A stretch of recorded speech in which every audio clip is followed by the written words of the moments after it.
सदीक साजिद साहब, जरदारी साहब ने साबित कर दिया कि उनसे बड़ा मैनेजर कोई नहीं है और पाकिस्तान की ये जो पॉलिटिक्स है इसमें पैसा चलता है। और आज इमरान खान हमें बिल्कुल बेबस नज़र आए इस पार्लिमानी जमहूरियत में। अगर उनके पास अक्सरियत नहीं है, अगर उन्होंने अपने इत्तेहादियों पर रिलाय करना है तो उसका अंजाम क्या हो सकता है, आज उसकी झलक हमें नज़र आई है और आगे जाके पता नहीं क्या हो सकता है। आप रहे असम्बली हाल में मौजूद, मुझे ये बताइए कि क्या स्पेकुलेशन है, किसने वोट नहीं दिए, किसने वोट दिए, कैंसिल कैसे हुए, क्या आपके पास इनसाइड स्टोरी बताइए। वो जो सारा दिन आप बताते रहे हैं वो ना रिपीट ना कीजिएगा। जी बिल्कुल, ज़ाहिर है सारा दिन में मौजूद था तो जो चीज़ें हो रही थी वो हम देख रहे थे और अपने नाज़रीन को बता रहे थे। लेकिन अब मैं वो चीज़ें आपको बताऊंगा जो सारा दिन नहीं बताई गई, जो इसके बाद डेवलपमेंट्स हुई हैं। तो चूँकि वक्त कम है तो बराह रास्त आपका सवाल का जवाब ही दे देता हूँ। नवीद कमर ने एक दावा किया कि जो वोट मुस्तरद हुए हैं उनमें उन्होंने कहा जरताज गुल का वोट शामिल है, इमरान खान का अपना वोट शामिल है, शहरयार अफरीदी का वोट शामिल है। ये नवीद कमर की मैं बात इस वजह से कर रहा हूँ, उनसे जब अब हमारी बात हुई क्योंकि वो पोलिंग एजेंट थे और गिनती का जो अमल हो रहा था उस अमल के दौरान वो वहाँ पे मौजूद थे रिटर्निंग ऑफिसर के पास। उनका ये कहना था कि इमरान खान ने स्टैंप करने की बजाय नाम के आगे उन्होंने टिक कर दिया। शहरयार अफरीदी का आपके सामने मौजूद है कि उन्होंने भी जो है वो दस्तखत कर दिए और जरताज गुल के हवाले से भी उन्होंने कहा कि उन्होंने भी बैलेट पेपर के ऊपर जो है वो कोई निशान छोड़ा जिसकी वजह से वो ये सारा सिलसिला हुआ। अब जो हमने अपने ज़राए से मालूमात हासिल की हैं उसके मुताबिक जिन लोगों ने वोट नहीं दिया उनको या उन्होंने वोट ज़ाया किया उसमें जो है वो आमर लियाकत भी मुबैना तौर पर शामिल हैं और नूर आलम भी उसमें मुबैना तौर पर जो है वो शामिल हैं। एक चीज़ मैं आपको और बता देता हूँ कि दो ऐसे MNA हैं, अभी मैं उनके नामों की कंफर्मेशन भी कर रहा हूँ, जिन्होंने आसफ जरदारी से मुलाकात जिनकी करवाई गई और हुक्मरान जमात से उनका ताल्लुक़ है। दोपहर को उन्होंने एक आला शख्सियत के साथ खाना भी खाया और उन्होंने वोट या तो दिया या तो फिर उन्होंने अपना वोट जो है वो ज़ाया किया। क्योंकि आप ख़ुद इसमें देख सकते हैं कि जो फौजिया अरशद हैं 174 वोट लेती हैं और यूसुफ रज़ा गिलानी 169 वोट लेते हैं और हफीज़ शेख 164 लेते हैं। जो नंबर्स गेम थी वो हम सुबह से लोगों को बता रहे थे कि 181 है हुकूमत का फिगर है, हुक्मरान इत्तेहाद का, तो होना तो ये चाहिए था क्योंकि आलमोस्ट 99.9% टर्न आउट रहा है। सिर्फ चित्राली ने वोट नहीं डाला, बल्कि चित्राली ने, तो उससे तो PDM का वोट कम हुआ, 160 में 159 हो गया। लेकिन 10 वोट मिले, यूसुफ रज़ा गिलानी को 10 वोट मिले, इजाफी मिले, 159 के बजाय 169 वोट उनको मिले और उसके बाद फिर 7 वोट मुस्तरद हुए।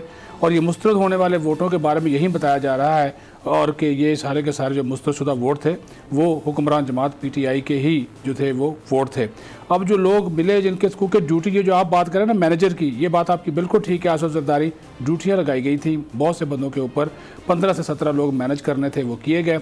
एक चीज़ मैं और बता देता हूँ कि मोबाइल फ़ोन अंदर ले जाने पर पाबंदी थी, लेकिन एक हुक्मरान जमात की जो इत्तेहादी जमात है उसके एक MNA ज़बरदस्ती मोबाइल फ़ोन अंदर लेकर गए और उन्होंने बैलेट पेपर की फुटेज बनाई या उसकी तस्वीर जो है वो बनाई जिसके ऊपर एहतजाज भी किया गया। लेकिन उन्होंने सिक्योरिटी वालों से भी उनका झगड़ा भी हुआ, लेकिन उन्होंने वो बनाई। अभी किसको दिखाई है इसके बारे में कुछ नहीं कहा जा सकता। अब यहाँ पे जो चेमगोया जन्म ले रही हैं, जो बातें हो रही हैं, वो ये कहा जा रहा है कि शायद बहुत सी जो इत्तेहादी जमातें हैं उनके ऊपर भी उंगली उठाई जा रही है। जो आप बात कर रहे थे, कल आपने बात की थी, वो बड़ी इंपॉर्टेंट बात थी, मैं उसके ऊपर ज़्यादा बात नहीं करता कि अगर परवेज़ इलाही ने पंजाब में ये सारी मामलात को सेटल करवाया है तो इसके बदले में आपने ख़ुद कहा था कि कुछ ना कुछ तो होगा। तो वो चीज़ें जो मैंने आपको एक MNA का बताया उनका ताल्लुक़ भी इसी जमात से है। तो अब जो चीज़ें चल रही हैं, इमरान खान की ज़ेर सदारत इस वक्त बनी गाला में एक इजलास जो है वो जारी है, वो इसके ऊपर स्ट्रेटजी तय कर रहे हैं और उन्होंने कहा कि अब इसको चैलेंज भी करेंगे क्योंकि अब ये एक गिनती हमारी आंखों के सामने हो रही है कि एक जगह पे जो आप कह रहे हैं कि उनकी अपनी जो उम्मीदवार हैं PTI की वो 174 वोट लेती हैं और यूसुफ जो हफीज़ शेख हैं उनको 10 वोट कम मिलते हैं, 164 मिलते हैं। तो किसी ने तो गड़बड़ घोटाला किया है, तो वो मैनेज अच्छे तरीके से करने में वो कामयाब हुए हैं आसफ जरदारी, इसमें कोई शक नहीं है। ठीक हो गया। राना ताहिर साहब, परसेप्शन की जो गेम है, चाहे पैसा लगा, चाहे इन्फ्लुएंस इस्तेमाल हुआ, चाहे इस्टेब्लिशमेंट न्यूट्रल हो गई या इस्टेब्लिशमेंट ने साथ दिया, हमजा शहबाज रिहा हो गए, शहबाज शरीफ पहुंच गए वहाँ पर, उन्होंने अपनी ज़मानत की दरख्वास्त भी तैयार करवा ली है, 7 दिन तक वो वहाँ पे रहेंगे, ये भी फ़ौरन ऑर्डर हो गया। बड़ी नरमियाँ आ रही हैं, बहुत ज़्यादा बयानिए में भी, तकरीरों में भी बड़ी तब्दीली आ रही है कंटेंट में। और जरदारी साहब बार बार ये कहते हैं कि हमसे सीखो, मैं आपको बताता हूँ कि कैसे किसी को निकालना है। तो परसेप्शन की जो गेम है कि अब बस ये हुकूमत जाने वाली है और अब ये एस्टेब्लिशमेंट न्यूट्रल हो गई है या एस्टेब्लिशमेंट हमारे साथ आ गई है। और अब वो जो हमारी पॉलिसी थी, क्योंकि आज मोहम्मद ज़ुबैर ये कह रहे थे कि जो गोला बारूद फेंका मरियम नवाज़ ने, उससे बड़े बड़े इदारों की दीवारें हिल गई। तो ये तो एक खासी अब मुश्किल पेश आएगी इमरान खान साहब को आने वाले वक्तों में अपने कॉन्फिडेंस को रिस्टोर करने के लिए और मामलात को चलाने के लिए। या आप समझते हैं अब उन्हें भी कुछ अपने टैक्टिक्स तब्दील करने पड़ेंगे अपने अलाइज के हवाले से, और जहाँ पर मिस गवर्नेंस है उसको भी बेहतर करना पड़ेगा, अपनी पार्टी से भी कुछ राब्ता इस्तेवार करना पड़ेगा? जी समी साहब, देखें बात यह है, पहली बात तो ये है, आपने बात की है कि इमरान खान साहब के लिए एक बात जो है ना, ये लम्हा फ़िक्रिया तो है कि जिन लोगों को उन्होंने पॉलिटिकल मैनेजमेंट पे लगाया हुआ था, अपनी जो टीम उन्होंने इसके काम के लिए मुकर्रर की थी, वो टीम उस तरीके से डिलीवर नहीं कर सकी। इमरान खान साहब को अपने सियासी राब्ते खुद ज़्यादा बढ़ाने होंगे आने वाले दिनों में। लेकिन समी साहब, सबसे बड़ी जो बात है वो ये है कि सवाल ये पैदा होता है, जो आपने शुरू में बात की थी कि जो इलेक्शन कमीशन डस्का के इलेक्शन के दिन रात को भी कहता कि आईजी उनके लिए अवेलेबल हो, चीफ सेक्रेटरी 3 बजे भी उनकी कॉल सुने, वो इलेक्शन कमीशन कल से आज तक क्यों खामोश है?